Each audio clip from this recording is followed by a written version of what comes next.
We are live. So, yes. So, as promised, I think I'm a little early. So, yeah, I'm a few minutes early, but all is well. Welcome, everyone. Welcome. Oh wait, I need to fix this here. Hold on. I got this new camera, and its resolution is not what I want it to be, but oh well. Welcome, everyone. Welcome. So, wanted to do another live because I was so impressed with what I experienced this morning. I was very nervous this morning when doing my live, y'all, because I'm not accustomed to doing live broadcasts. I usually record my stuff. So, and even in recording these videos, I don't do a lot of editing. And what I would consider editing, many of you probably wouldn't consider it editing. I just do the video over if I don't like it. So I'm forced to really put forth my best today. And I just let the Spirit of God direct me. And a lot of this stuff that I expound upon, you guys, I know because I've been pondering it a long time. So it's been a fascination of mine. It's not something that I just came into and I just decided that I would just try to become popular by going online and doing these videos. This has been a walk for me my entire life. So it's not hard for me to expound upon things. But I chose the conversation topic today. I didn't even give a topic. I just gave like a broad range. We're going to be speaking to spiritual and religious context because a lot of things we find in I have found that a lot of things that I have found to be very truthful in my search for God and the truth of God in my walk has come from the most strangest of places. Like, I didn't find a lot of information from one way. I didn't find it just in the Bible. I had to search beyond the Bible. I had to go into the apocryphal texts. I had to go and view things in the Midrash, and I had to view things in the Torah. I had to go into and look into other spiritual systems. I'm not ashamed to say that. I have looked all the way around in a 360-degree circumference for the hand of God, and I have found it. And I have found aunts and uncles and cousins and nieces and brothers and stepbrothers and all kinds of relations to the God of the Bible. We must remember that in the Babylonian times, when Babylon was great, Nebuchadnezzar was king and standing in all of his might. These children built up. They all were one unit. The world, this is after the flood, the world had been condensed down to a very small group of people, and they were now repopulating the planet. All of these people, mind you, you got to remember that the time that this happened, this was like 300 years after the flood. When the children began building the Tower of Babel, Noah was still alive, y'all. Noah died at 950 some years old. He was already an old man before the flood. Okay? So then after the flood, God knew that these children would not be procreating the way that they normally would because they would be traumatized. They weren't just going to come off of that boat and start procreating. They needed some time to get their minds back in order and to kind of get over it. So God prolonged the lives of these people.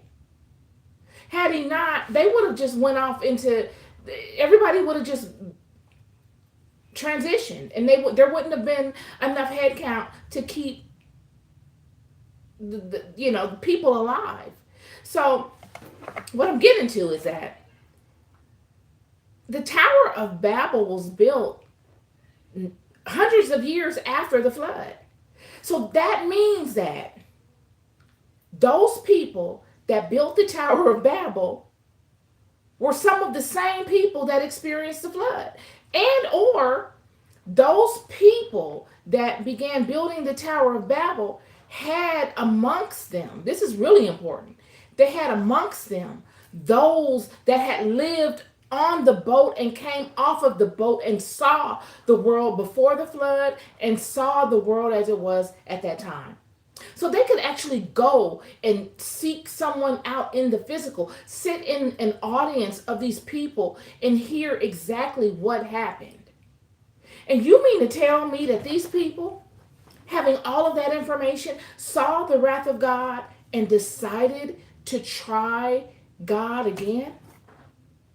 It's amazing. It is an amazing story. But I got on that to say that, when I speak to aunts and uncles and cousins of the same God of the Bible, I'm speaking to this flood story. When God came down and broke up the languages, it's stated in the Bible, not even in the Bible, it's stated that in Africa, there are over 2,000 languages. Over. Over 2,000 languages in Africa. And not to mention any of the other surrounding countries.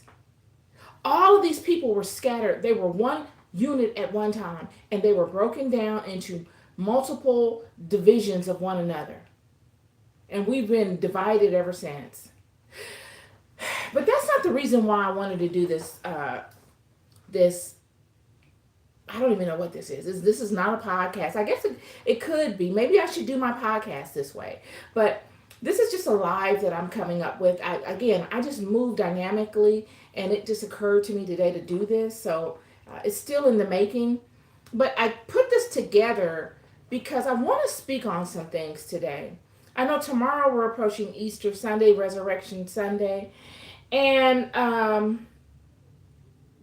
don't want to rain on anyone's parade, but I do want us to really take advantage of the truth of what all of this is about. We get lost in the theatrics. We get lost in the celebratory thing because we always want to celebrate. You know what I mean? We always find something to celebrate whenever we, through whatever we're facing. That is just how we are as a sea of people. But really, when we look at the walk of Jesus and all that Jesus came forward and taught, it's a miraculous walk.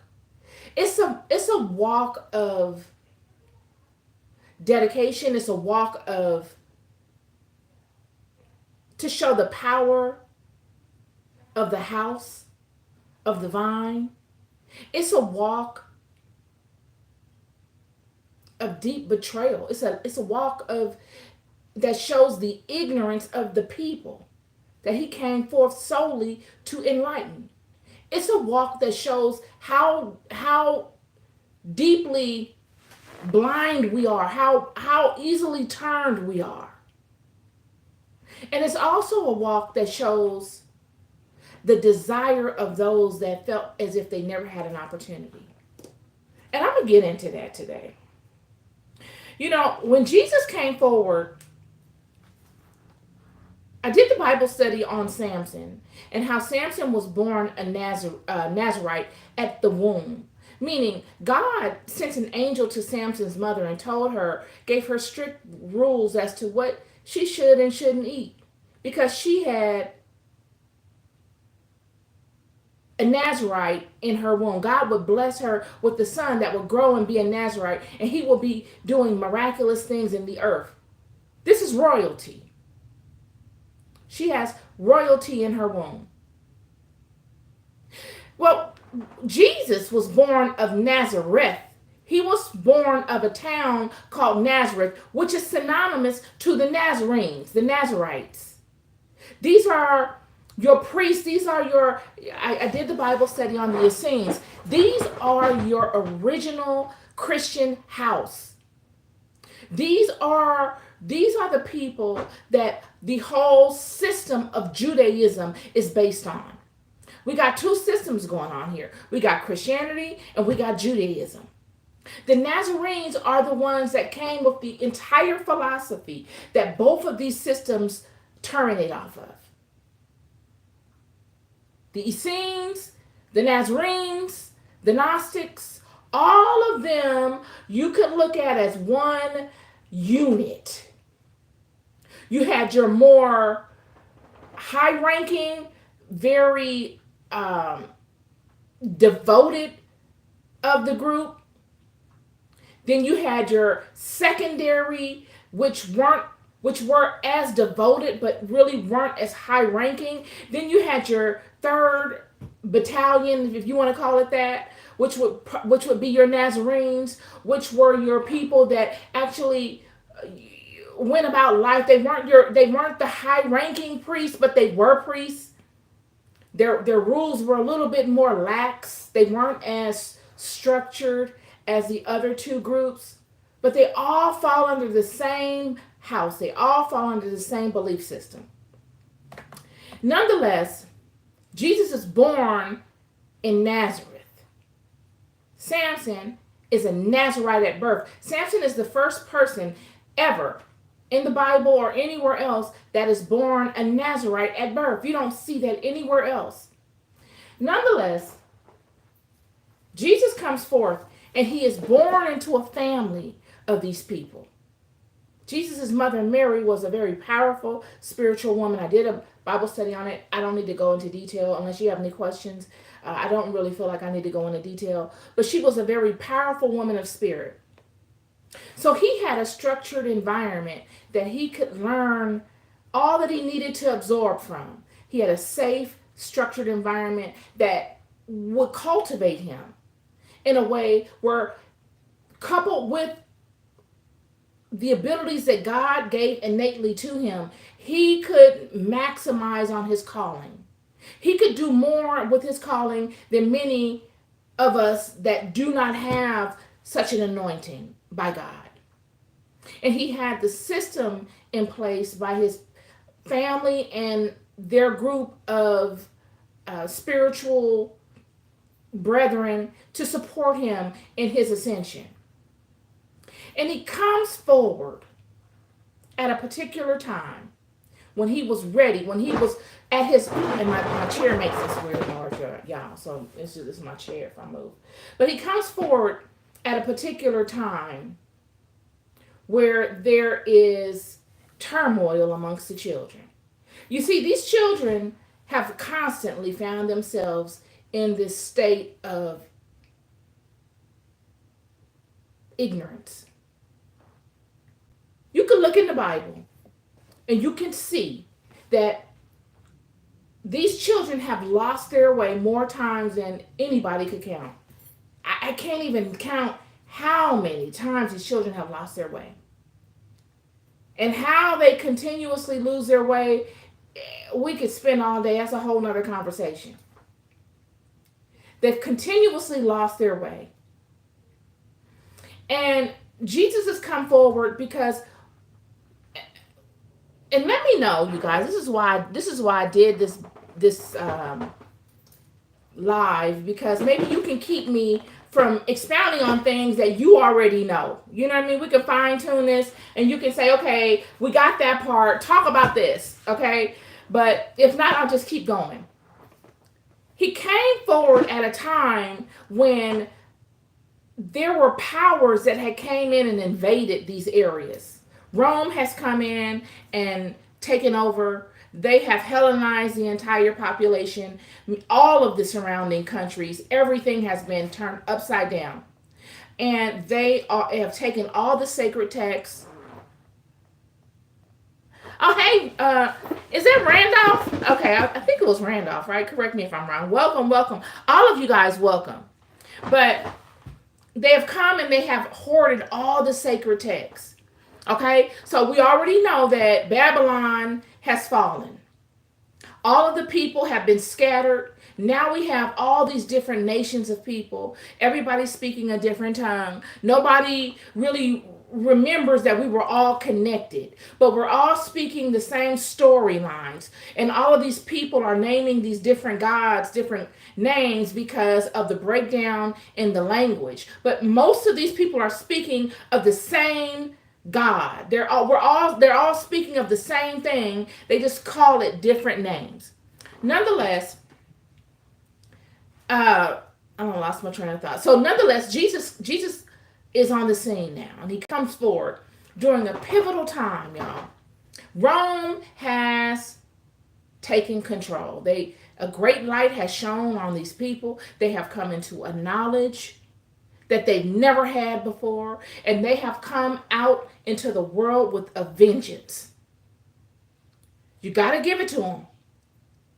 They have come out into the world with a vengeance. They have reinvented themselves as a mighty group of people. We could talk about the history and all of these things at another time, but they built themselves up to be a formidable opponent. You could say the Phoenicians may have had something to do with it, which I greatly believe, because the Phoenicians were the ones of this particular region that took to the seas, and they will be the only ones that would know of these people. They will be the only one. They were like these people's Amazon. They would give these people information. These people would be completely reliant upon whatever information they got through the Phoenicians. They had no other way. These Phoenicians were terraforming the planet by way of genetics. They were going to other faraway distant places and mating with these people and creating bloodlines. They were going to these distant regions and teaching people certain things. They were bringing animals. They were trading grain. Insurmountable things the Phoenicians did. The Phoenicians were a superpower unto themselves, but they were low key with it. They were like a third party superpower. They were not a mighty nation like an Egypt or an Assyria, but they were definitely the engine that kept all of these nations running because of the trade aspect. Nonetheless, Jesus comes on the scene, and he is, like I said, it's a pivotal time. Rome is on foreign soil. They have taken over. They have hoarded all of the sacred information. And you got to ask yourself, why, out of all the people on the planet, would Rome come to the house of Israel? Couldn't they have gone to Asia? Do you not see across the waters in Asia how monumental some of those temples are? They had a whole spiritual system going on over there, y'all. Mighty. Why didn't they see that system as just as powerful? Why would they come to Jerusalem? Why not the Assyrian gods? Why wouldn't they look to align with Baal or Ashtoreth or any of the old gods of this same area that some people honored, the gods of the Gentiles? Why didn't they align to them? Why the God of Israel? Well, that's another conversation as well, but briefly, this Hebrew dialect, this Hebrew dialect stems from a Sumerian dialect. All this kind of stuff stems from Sumer. And what you will find is that, and this is what I have said all along, is that there are several gods, y'all. There's hierarchies of gods. You got gods of various things within this realm. All of the fallen ones are angels, but they have made themselves gods in the world because of the knowledge that they hoard. Yet in the hierarchical system of gods, they are angels. There are real gods. There are gods over particular dominions. And this God of Israel is the God, the creator God. This is the God that at the head of the apex that all the other gods must bow down to. In God's system, y'all, there is order. And there is order, and there is structure. Are you able, let me know, give me a sign if you guys can see me. It says you lost the signal.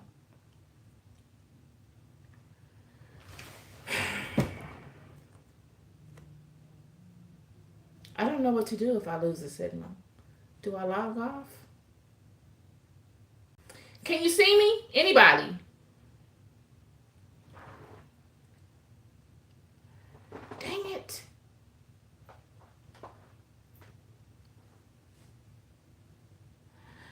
Okay, cool.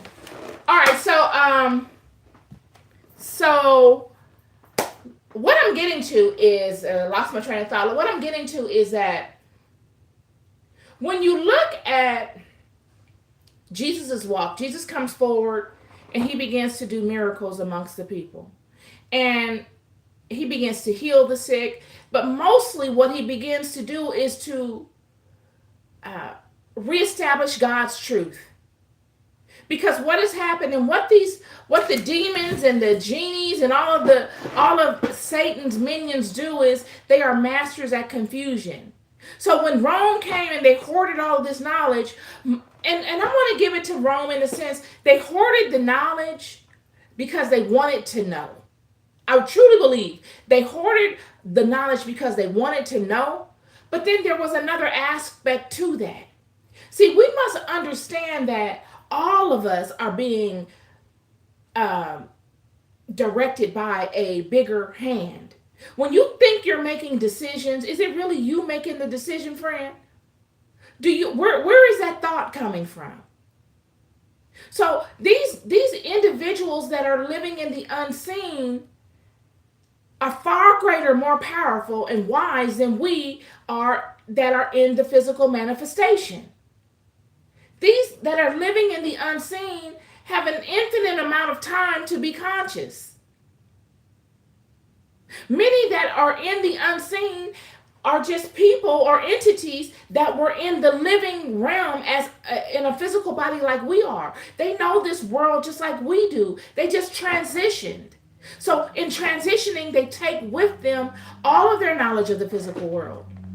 And now they're in the invisible world, which is far more powerful, friend, simply just on the terms of them being privy to information. This room that I'm in, I keep saying this room that I'm in, it could be several spirits in here with me, friend, which I don't doubt. You just can't see them. They're privy to everything that goes on in this realm. So if they have a particular agenda, all they would do is coalesce with one another about a particular agenda and then send one another out in agreement to manipulate one of us in doing their agenda. We have to keep this in mind. And this is what the ancient people knew very well. But it seems like we've forgotten it. Like when you would hear in ancient times one saying, yeah, I was talking to Adam. I was talking to Adam, and the spirit of Satan took over Adam, and he disagreed with me. Now, many of us today, if someone were to say that, we would look at each other like, what are you talking about? But back then, they would understand what that person is insinuating. They were able to see that, okay, she's saying that the spirit of Satan took over Adam. That means that he's being turned and used by one of those in the invisible realm to do wickedness or to do deceit amongst us. They would be able to put it together because they knew the ways of these entities. Whereas many of us don't know the game that is being played on us by these entities. Yeah, when you're not at peace with yourself, absolutely. And one of the ways you can dispel that is going within. One of the ways to dispel that, it's a vibrational thing. One of the ways to dispel anything that throws off your level of energy is going within and reminding yourselves of the promises of God. Reminding yourselves of what you know of your walk with God. This is why your walk is so important, and just you paying attention. You seeking things out to learn, not to follow blindly. You don't follow anybody blindly, y'all. Be a critical thinker, and you use your wisdom that you have, that God gave all of us, to discern what you receive. Don't just take everything into your kingdom. Your kingdom is your mind. You don't take everything into your kingdom and be like, yep, that's it. Because they look a certain way. Oh yeah, they had this designer outfit on and their hair was done this way and they look like they're living like this. Now I'm gonna follow them. That doesn't mean anything. That is nothing but smoke and mirrors, friend. It's people out here that have all that kind of stuff and they are spiritually bankrupt. Bankrupt. A strong wind could come upon them people and it would uproot them. But building your house upon a strong rock takes you looking at yourself and acknowledging who God ordained you to be. Being able to study your own self and to control your own mind, control your own kingdom.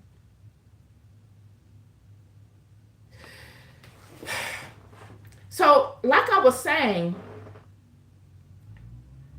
there are various spirits around you, and these spirits are constantly active. I want to give you something. I got to give you this to make this make sense in a way. There were those that were on the earth before us, y'all. We're not the first creation of God. God is a creator. He's constantly, people say that there were dinosaurs here. So before there were dinosaurs, what were there? It's a constant evolution of creation, if you want to call it evolution. Sometimes it's a start, stop, and do over. If we know this, when we look, we must pay attention to what has happened. If we look at history, world history, we look at, I just posted something about a griffin. Griffin is a spiritual bird of the old world. It was a bird that had an eagle's head and had eagle's wings and it had a lion's body. And its goal was to protect very expensive gifts, expensive treasures. Excuse me. And they were the birds that were the engine of the chariots of the gods. So they were the birds that the chariots of the gods would sit on and travel with. They're a royal bird, highly protective bird. But these are birds of the old world. And all of these gods that we talk about, many people, especially people that are into metaphysics, which I do not have anything against, many of them don't really believe wholeheartedly in the biblical text. They think it's some sort of fairy tale. Like, oh yeah, well, the Council of Nicaea got together and wrote this book, and they put this book together, and it's all a fraud. It's just a story, and it's this, that, and the other. And still and yet, when you listen to their theories, when you listen to what has happened across the planet, when you look at the Epic of Gilgamesh, and when you look at all these other stories, Zechariah Sitchin books, and you hear of all these various stories, Sumerian god stories, and Enki and Enlil, and all of these stories, which I don't doubt for a second hold validity. But you look at them and you say, okay, there's a constant ebb and flow of evolution here. There's a pattern going on here. How did we get to where we are now? Where are these gods now? All of this pantheon of gods that the Egyptians bowed to. Where are they? All of these gods that were so great in Assyria and in Sumer and Mesopotamia and Greece and in Asia. Where are they? And it's by default, you must come to the realization that nothing is forever. And there is something orchestrating the start and the stop of these cycles. It's not like it's a fixed system where this is God and it just stays that way throughout the eternal aspect of this particular life. No, we see an ebb and a flow. We see a start, a stop, a start, a stop. We see a name change and then another change and another. Nothing is permanent at all on this planet. So you're familiar with what, friend? So, why would that not be the case nowadays? Why would there not be any change potentially that could happen nowadays? When we look at Jesus coming forth as the Messiah, we're looking at this particular type of change. Jesus is of the Davidic line.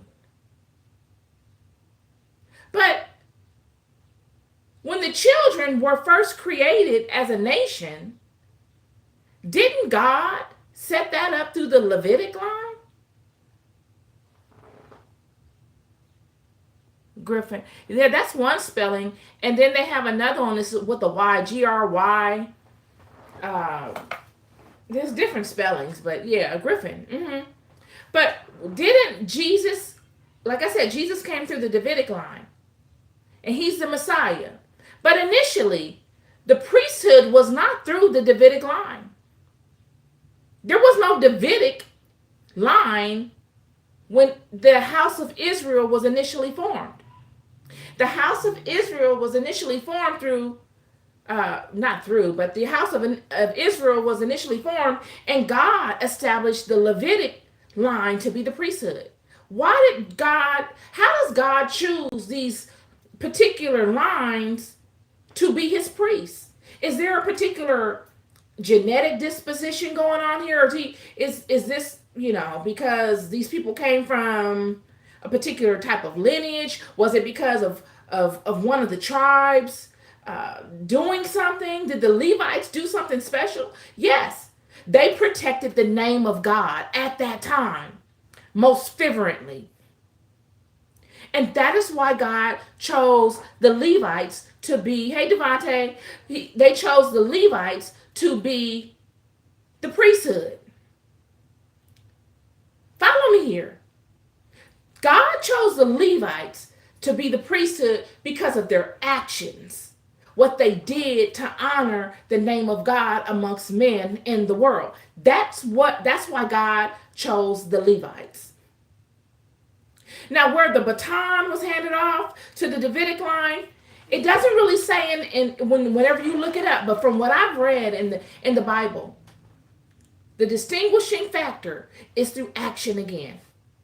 When David came to Nathan while he's sitting back in his house of cedar with his feet up, and he says, "Man, look at this.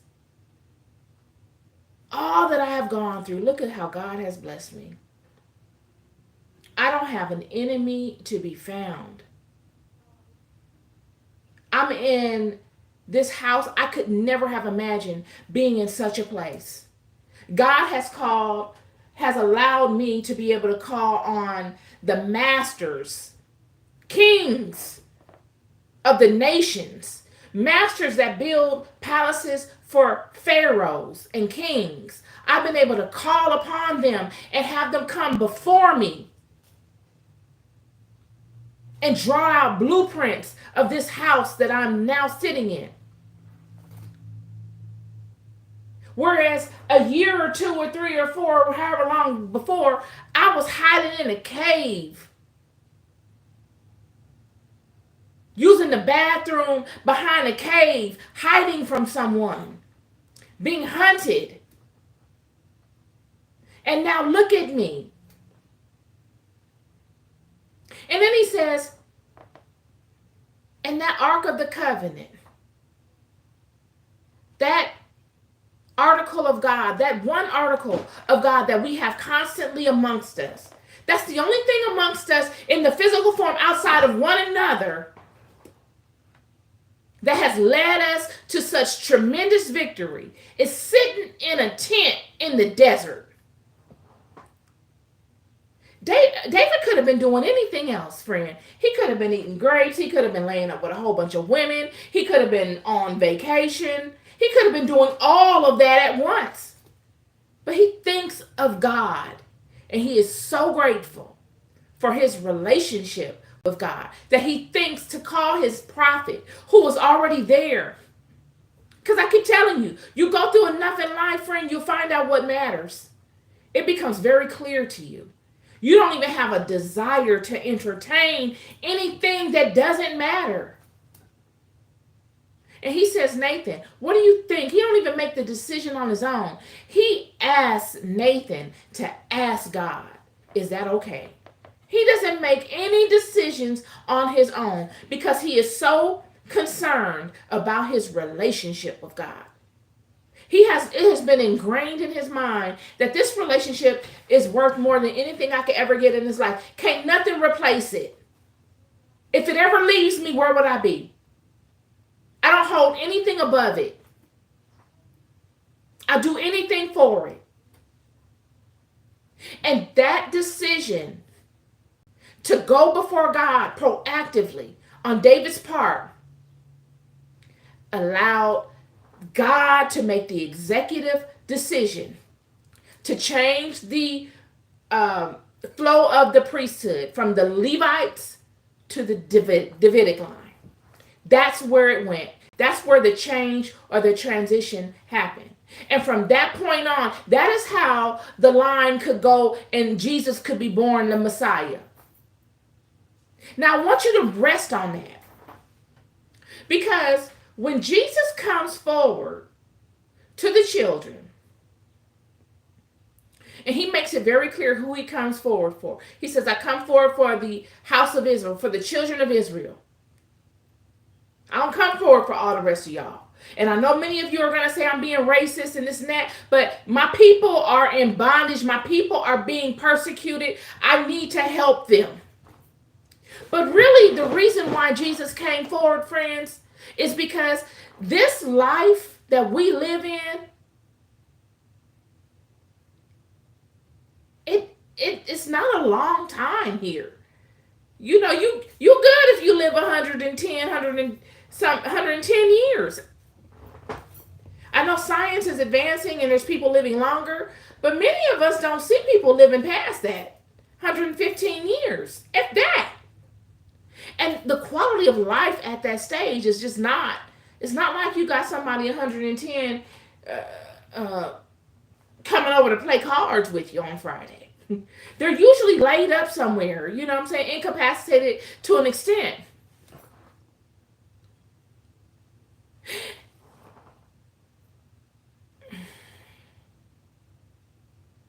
So, because I done lost my train of thought on that one. So, life is not that long. And, hold on, give me a second, because I done lost my train of thought, y'all. So, I was talking about Jesus. What was I talking about? I done lost my train of thought now. Okay, so I was talking at that age. What age? So, I was talking about Jesus. And, so anyway, the baton is passed and the Messiah is coming forth through the Davidic line, which is of Jesus. And I want to get back to what I was saying because I was on to something. So, darn. So the Davidic line, the baton is passed to Jesus. And Jesus comes forth for the house of Israel. And he's saying, you know, when people are transitioning, they're not, when at the end of this life, we transition out of this life. Life is not over after you leave this body, y'all. That's my opinion. I have nothing to base it on. But if you were to ask me, life it's not like lights out and you don't have anything else beyond this life. Why would God create such a miraculous place to just end it at that? You move on, and you're judged by your actions in this life, and they determine where you go after you leave here. And Jesus has come forth and he's saying, I've come forth for the tribe of Israel. because they are not transitioning over like the Gentiles are or anybody else. We're not seeing the numbers we need to see on the other side. So I came to reestablish the truth because, like I said in the beginning of this video, all of those demons, all of those entities that work in the invisible realm, they don't ever cease working, y'all. These demons have an insurmountable amount of energy. If these demons once lived in a physical body, they know the constraints that we're bound to, they know the systems that we're in, because many of them are creators of the system. When they leave the body, they take that knowledge with them, and now they live a longer time and they can move in ways that they couldn't while in the physical body. They can see you. You just can't see them. You thinking you having a personal conversation with somebody, it's nothing personal ever. There's nowhere you can go in this world where one of them can't go. I mean, that of course there are holy places that they can't go, but outside of those places, they go anywhere. They can send you a thought. You thinking it's you that came up with this idea, you're being led and directed by a demon. Goes back to what I said about when one would say, oh yeah, I was talking to Adam and then the spirit of Satan came upon him and he began telling me a lie. An old person in ancient times would be able to understand what someone is saying. It's metaphoric to these types of spirits and how they move. And these would be the spirits that Jesus would be fighting against all his way. And this is why Jesus knew he had a certain amount of time to do his work. He knew these things. This is why when you see in scripture Jesus saying, don't tell anybody, I'm gonna heal you, but don't tell anybody I healed you. You see this all throughout the Bible when Jesus is doing many of his miracles. He didn't want anybody to know, because he knew once word got out, they would find and try to catch him up. So he comes amongst the children, and he sets the record straight, because like I said, these demons, they are masters at confusion. When Rome came into all of these areas, many of them came and they took this information and all the knowledge because they wanted to know. But then they get turned by these demons, knowingly or unknowingly. And the knowledge becomes corrupted. They begin adding all kinds of sub-laws and all kinds of subcategories to the law of Moses, confining the children and making it so that the children are now easily controlled. And because they know the nature of these children, they know these children are highly spiritual people. They placate on that. They use spirituality to wrap these children up and bind them up and control them and somewhat enslave them to their dogma.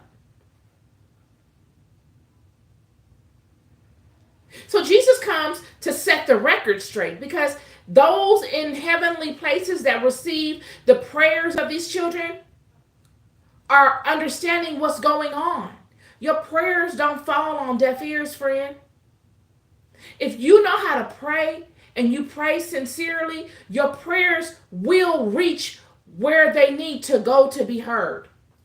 Now, whether they'll be answered, I don't know. And that is dependent upon what God has in store for you in your life. And it depends upon your walk in life. Depends on many different factors. But your prayers do not fall on deaf ears. Jesus is an example of such. He comes forward to set the record straight. And God would do it in such a way that the children should have not been able to deny him. But them denying him shows the power of these demons. Jesus will come amongst them as one of them. He wouldn't come as a pie in the sky theory. He would come as one of their brethren, walking amongst them. Somebody that they could say, oh yeah, that's Mary's son over there. That's Mary's son over there. That's little Jesus from Nazareth. Look at Jesus from Yeshua. That's little Yeshua from Nazareth. Look at Yeshua. I used to go to elementary school with him. We used to go and throw rocks at goats together. And because he comes hold on real quick. Because he comes from amongst them, you would think that they would embrace him. But they don't. They reject him. They look to belittle him and insult him and deny him. His own people. Even though the things that he's doing are showing them a positive result in their life, they deny him. And it wasn't even the people, y'all. It wasn't even those amongst him that gave him the most problems. Had those amongst them been guided properly by the people that they looked up to in priestly and within their culture, they would have accepted Jesus wholeheartedly. Jesus's problem were the people that were in charge of those around him. They were the priests and the noble people of the community. And one would say, wow, why would they give him so much of a problem? I'm here to tell you, y'all, it's because of these demons, y'all. These demons work in the invisible. These demons can send you thoughts. These demons can work on your insecurities. These demons will make you deny somebody that your heart really desires to partner with, because it'll work on your ego. It'll work on your childhood trauma. It'll remind you of something that you suffered when you was a kid, when you was on the playground and you felt bullied. And they'll have that person that God sent to come and be a gift to you, approach you in a particular light that reminds you of that bully in childhood, and you won't even want to accept them. This is how they work. That's why when there are spirits around me, I'm uneasy, because I don't know if they're good or bad. So I don't embrace it. Well, I don't know about that, because if that's the case, friend, how do you get anything done in life? Help me understand. That's why when there are spirits around me, I'm so uneasy, because I don't know if they're good or bad, so I don't embrace them.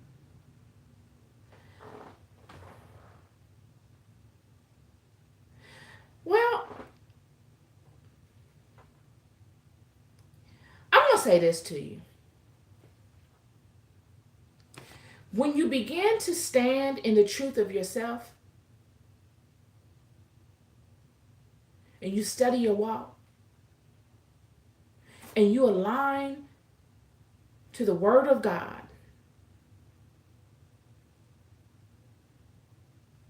it wouldn't matter what spirits came upon you. Friend, I have been in situations, I'm here to tell you, I have been in situations where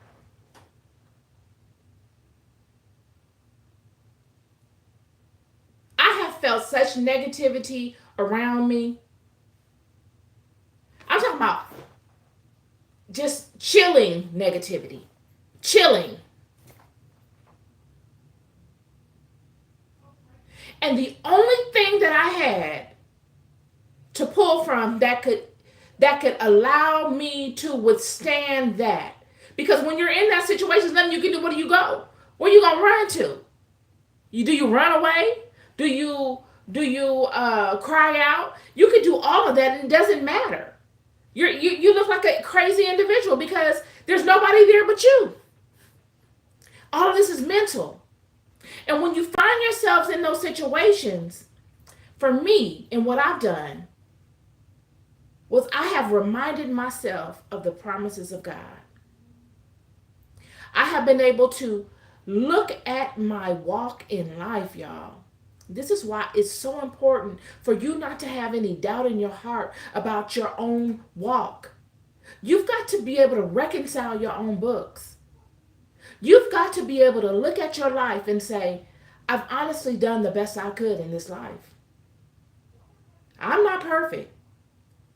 I've done all kind of stuff with the best of them and had a good time doing it. And I don't regret any of it. But I know I have done the best I could in my life. There may not have been, I might not have always been able to say that. But because I got to a point where I have healed myself, I have done the work to come to terms with my role in this world as it relates to God. So that when those things come upon me and challenge me, because many of these spirits get off on you being afraid. It's the only energy that really feeds them. So they will put you in a position for them to come upon you and scare you in such ways. There are spirits that do these things. And the only way that you can withstand them, because initially everybody's going to be afraid. When something comes upon you, friend, that you weren't expecting, I don't care if it's a family member that loves you. When they come upon you and you weren't expecting them, they scare you. But after that initial fear, you've got to be able to stand it down and say, wait a minute, who are you? I am the daughter of the Most High God. I must have forgot. I must have forgot. Father, forgive me for forgetting. But I stand in the honesty and integrity of that which I was created. And whichever way you desire this to go, Father, I'll accept that because I know I have done the best I can. You just push on day by day. Now, you don't push on day by day. Okay, so I can understand where you're coming from. I just push on day by day because I've been in positions like that too. But I pray that you get to a place where you grow incrementally day by day, friend. I know what it's like to have to push on day by day. I do. I know what it's like to be in a place of either confusion, doubt, fear, or depression, and just push on day by day. If you live long enough, any one of us will experience one of those four. So I think we all can relate. But what happens is, as you push on day by day, and you pray on it, and you ask for assistance in overcoming it, this shines a light on it. And in your alignment to your source, to the God that is within you, friend. God will send you vessels, people, places, and things. God will send you a vessel of assistance, whether through God's word. Friend, I'm telling you, look, many of the things that I speak to are not always just biblically based. I have had a very full experience spiritually. I'm talking about just experience from African spiritual systems to metaphysical concepts that really surpass any particular culture, to my first love, which is biblical concepts. And I'm here to tell you, and I will say this from the highest mountain, that there has been nothing that has been able to cover me like the concepts that I get out of my Bible. If it was, I would be talking about it. I would be representing that to the fullest. I have looked here, there, under rocks. I'm like Abraham. Do you not know the father of these children? The one that God came and made the initial covenant with? Looked around everywhere. Abraham's father was an idol worshiper. His name was Terah. Abraham's father was a well-known idol worshiper. He was a science man. He knew how to do spiritual work. Abraham grew up in this environment. See, many people, look, friend, many people make it seem like a lot of these indigenous spiritual systems are this and that and blah blah this, blah blah that. Friend, if you were to see what Moses and Daniel and Isaiah and Ezekiel, Jacob were getting after, and how they got in communication with God, you would be like, what the what? It's only now that everything is, thank you, Father, for this new such and such. Thank you. I'll be back next Sunday. Bye-bye. It's only now that we do that. Before, it was a lifestyle. And it was gritty. It was smoke. It was blood. It was fire. I mean, it was like, when you see Moses going to Pharaoh and they throwing their rods down, that's a spiritual war. Everything Moses did, Pharaoh could do.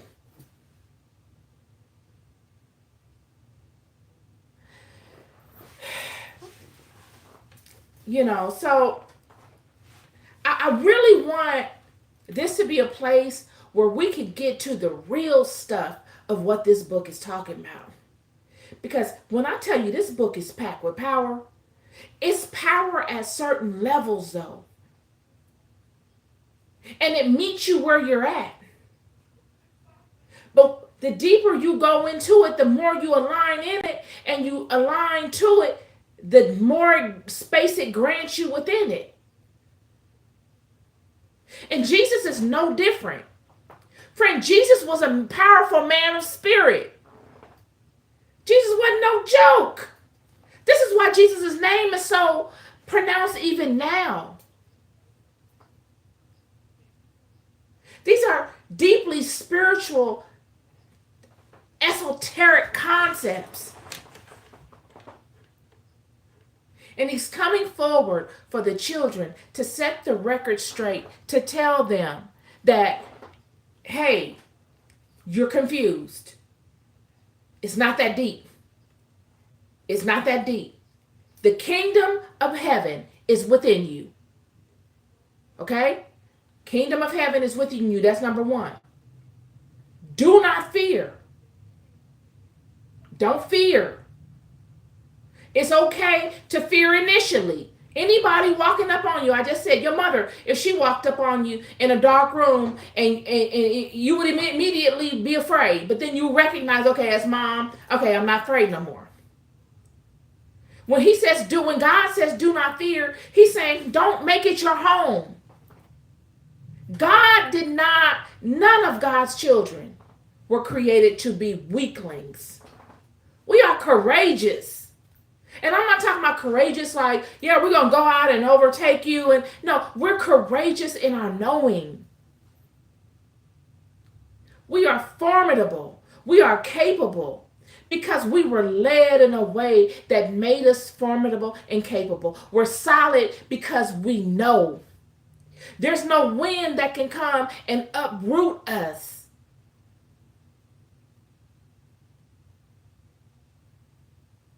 The kingdom of heaven is within you.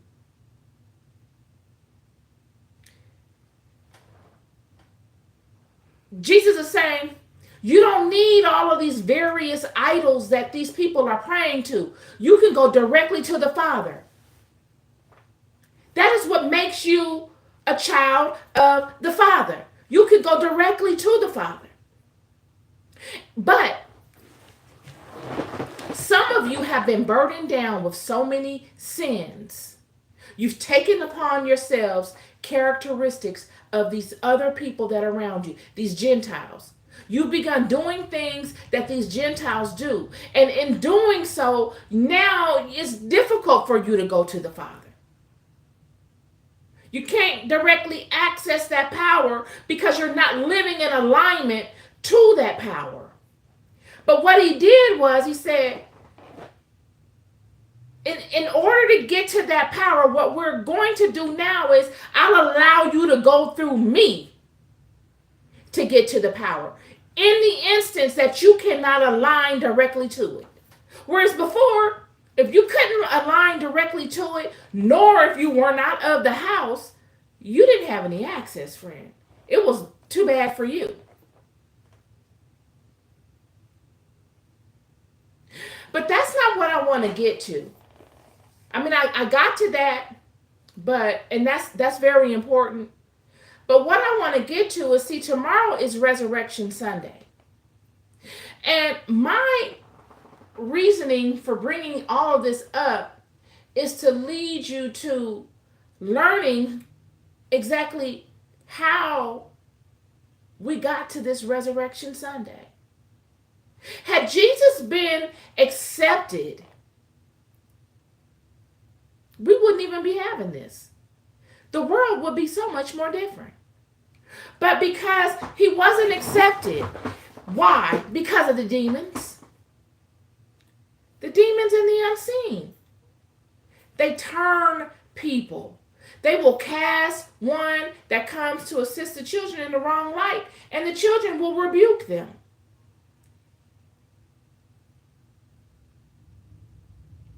And in doing so, they find themselves in this ever-revolving paradigm of repetition. We don't get nowhere. We get to a place where we are now where half of the people don't believe Jesus even existed.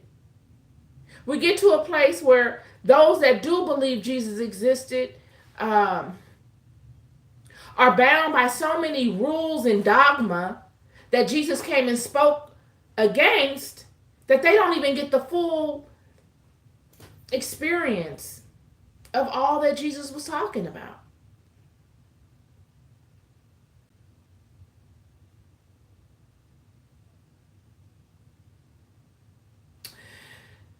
Yet, so,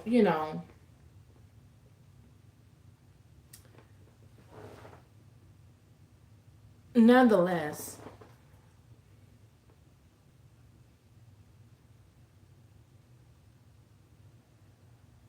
when you look at it, Jesus comes out in scripture very strong about who he comes forth for. He comes for the lost tribe of the children of Israel. Okay, I might be saying it wrong, but basically the children of Israel. They rebuke him. But then you see in scripture how Jesus changes his trajectory. He then begins to see that these Gentiles are proactively reaching out to him and showing faith in a way that the children just aren't. It's as if the children take advantage of the anointing that's over them. They think it's forever. And this is what made me bring up the group of people that had lived before on the face of the earth. Because Adam and Eve weren't the first. They weren't. And there was a shift.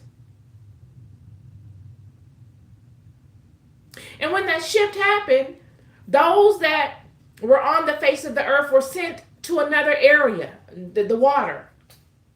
and told to honor Adam and Eve, who would now dominate the face of the earth. And I gave you the example of the Levites, how they were the first priesthood. They were the first ordained priests of the house. Yet, when David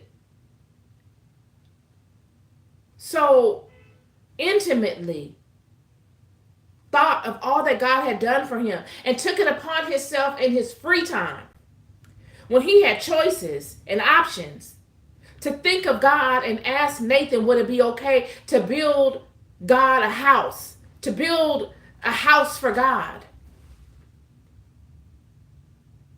for the ark to rest, because he didn't see it fit that the ark be sitting in a tent in the desert while he's sitting in a house of cedar. After all that God had done for him, God was so touched by this show of love and appreciation by David that he changed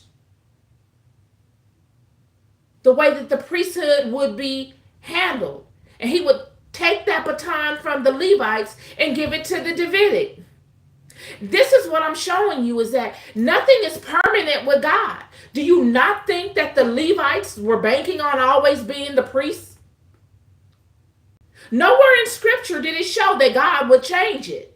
The Levites, like us, were dependent upon scripture saying, yep, God said that we're going to be the priests and that nobody is going to do this and that with the tabernacle but us. Nobody can go into the tabernacle but us, blah, blah, blah, blah, blah.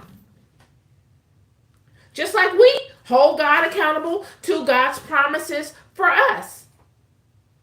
But all of these promises are determined by how we act.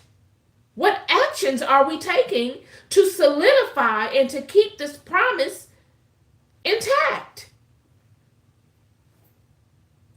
This is a structured relationship. You've got to give to get. But if you're not giving, and if you constantly are not fulfilling your end of the bargain, you are replaceable, friend. And I think this is the part that we don't understand. We're not grasping this. We have seen this. The Messiah that came forward, listen to this, to assist us out of this line, this Davidic line, to assist us in getting it back together, was killed, crucified by these people, by the children of their own house, showing the blatant disrespect, the blatant disregard for God. It don't get no more blatant than that. And you can say, oh, well, God knew it would happen and you know, it needed to be done to be fulfilled. And that's great. I understand that. And I can understand that. But at the same time, the manner in which they did him, knowing they didn't have to, the blatancy that they all showed, is still a very, very disrespectful thing to God. This is not to man. This is to God. You mean to tell me you don't think God feel no kind of way about that, friend? You don't think so? Many of you will feel some kind of a way. And you will say, well, yeah, that's because this is the fleshly me. But this is the God that pays back things through generations. This is an eye for an eye and a tooth for a tooth God, y'all. This is the God that takes the least advantaged way. He don't mind going the hard way. Matter of fact, he likes it. This is a God that does not forget anything. You cannot There's nothing undone that doesn't get tied all up at the end neatly.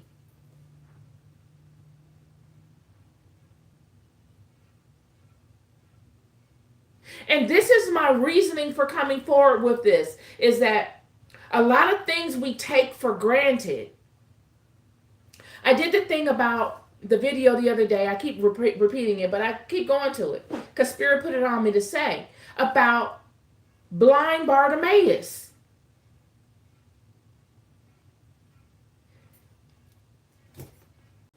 He don't care. He didn't care about. He out there with his cup, y'all. Blind Bartimaeus said, "I don't care what none of y'all talking about. I'm going to get this blessing. They're going to have to deny me of the blessing. They're going to have to bind me up and make me sit down, because it will not be by my might that I do not get this blessing. It won't be because I didn't try." He said, "I'm going to give it all I got in my own way, the best to my ability, regardless of how you see it. This is going to be my way, and I'm going to do it my way, and I'm going to get it done my way, and I'll deal with y'all later. But I'm on a timetable here. I got a certain amount of time, and you have come to me and told me to quiet it down. That means he must be getting closer, so I'm going to get louder. And I'm going to do it in my own way." Jesus the same way. Same way. Came forward, got it done. And all of those people that bask in the greatness of all that he did, all of the children, it seemed like they just wanted the gifts. Give me your information. Give me your miracles. But the Gentiles wanted a relationship. They wanted to receive the inheritance. And in doing so, they aligned so closely, they proactively came and sought Jesus out. There was no dissension amongst them in the way that there was amongst his own house.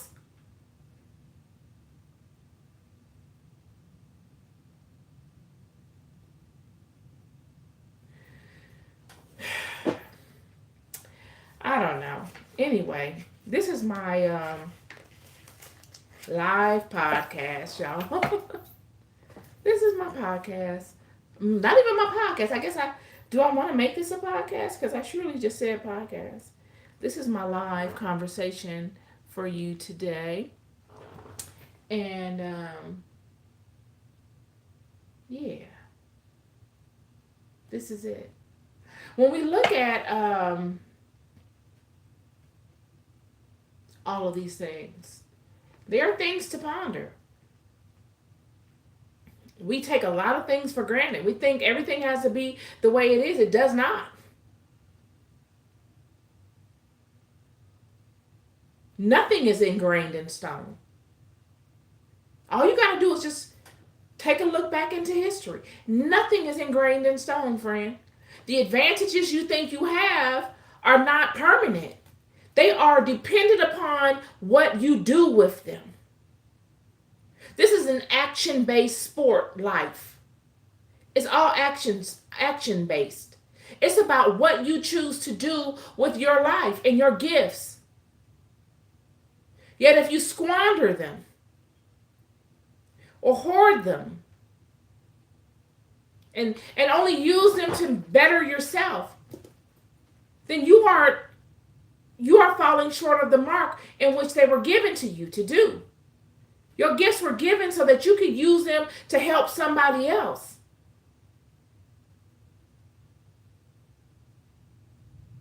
And as we see with with the Levites and the transference of that from the Levitic to the Davidic, we see a prime example of God changing his mind. And I can go on and on about other instances where God has changed his mind, friend.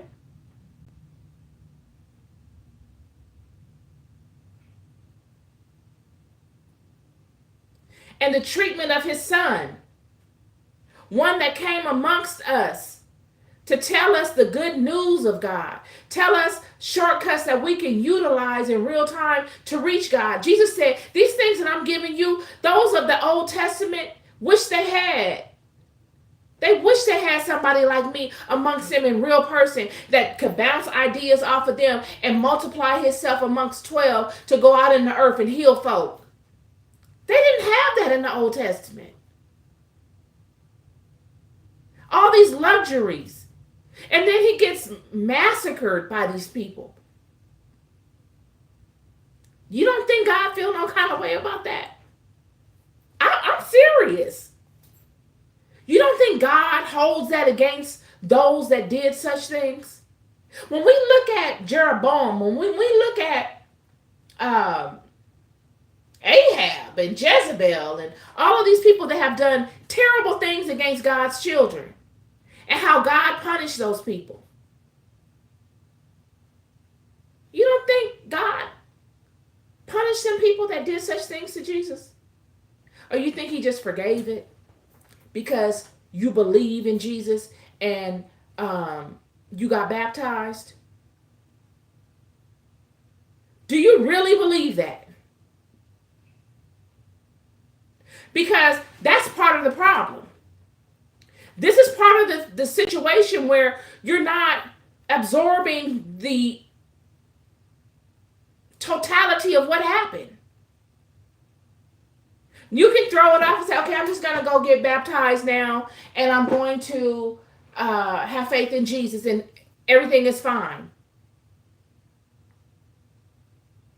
Sure, those moving forward in new generations, yes. But I'm talking about those people that premeditatively did those things. We still have people nowadays that premeditatively do similar things to God's children.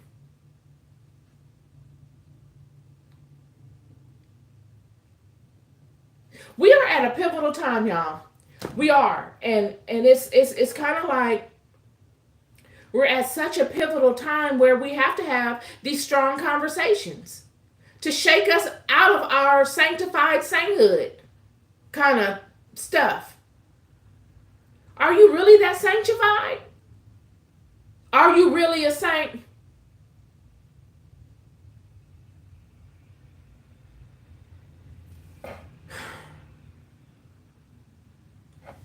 Like I said, God makes the executive decisions. And we've seen such things happen before. The transition from the Levitical priesthood to the Davidic. I can go into other things. Nothing is permanent. Everything is action-based in God's kingdom. And just like God chose the Levites to be his priests, he chose them off of activity. And he replaced them with the Davidic based upon activity. And there was nowhere in their scripture or in their prophecy that it shows God was going to do this.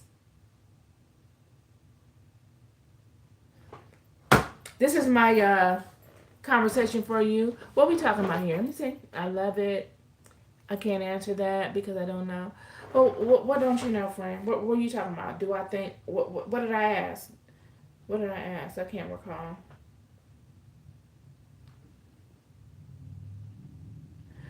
So anyway,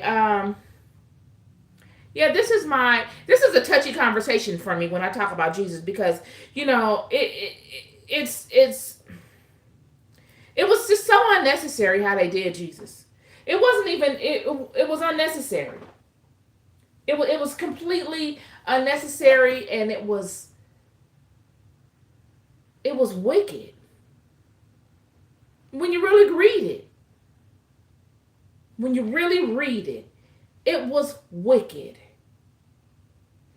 And, everything is so celebratory around it. And I understand that. And I get all of it. But it was just, I don't know. I just see it differently. And that's something that God is working with me and ironing out if God feels a certain way concerning what happened to Jesus. Yeah, I mean, isn't it interesting though? When you look at God and how he has responded to um,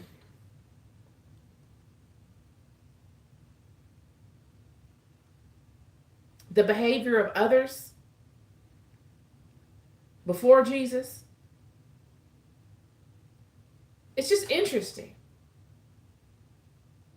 It's interesting. It makes you wonder, how does he feel about that? How could he feel about that? The one he sent to assist us. We said, no, we don't want your assistance. We enjoy this. Go away and don't come back. I mean, honestly. And I know many people will say, yeah, well, all of that stuff that happened with Jesus is metaphoric and this, that, and the other, but I'm not, I believe to a certain extent some of it is metaphoric, and there's something for everyone. You got something for babies, you got something for adepts, you got some for seniors, and you got some for sophomores. But at the end of the day, we can look at how we treat each other in the world nowadays. Does it seem far-fetched? The way we treat each other. It just doesn't seem very far-fetched. To drag him like they did, and he's wearing his cross, and they put the crown of thorns on it. All this extra stuff. It was just wicked. And I believe that we do these things, we allow these things because we don't know where we are. We're bound in this bubble that we can go no further than. All the spirits that we interact, even the wicked ones, interact with, are spirits of this realm. They were all entrapped here. We don't know what is beyond this realm. And this is what Jesus was speaking to. This is what you see in the Pistis Sophia. Yet we don't have any activity, any inclination of what that is. So we base everything on this. And many of us are boggled down with so many weights and so many sins that even in our spiritual connection in our prayer time, we can't even fathom what that's like. Yet there are some of us that can. But they're a minority. And the minority speaking to the majority that can't get swallowed up. Their voices usually get swallowed up by the majority that can't. Anyway, anybody have any questions or any thoughts that they want to speak to before we wrap up? Because I don't know. I'm already an hour and a half in.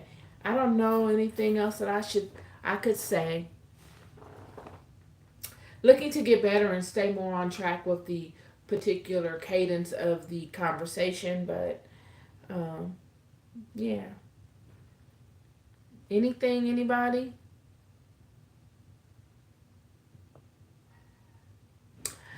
All right. Well, it's been great. I will be doing more of these lives. Thank you guys for coming. Thank you, Randolph, for coming. I really enjoy your presence. Thank you, Devontae, for coming also. And we will meet again. I don't know what day this week coming. I will do. I'm not sure. I'm gonna ponder which way I'm gonna go with this. Whether I'm gonna do my podcast this way or I will just do specials with these lives. But I will be letting you all know. Have a blessed evening. Happy Resurrection Sunday to you all. Be good to yourselves and be good to one another. Peace and love.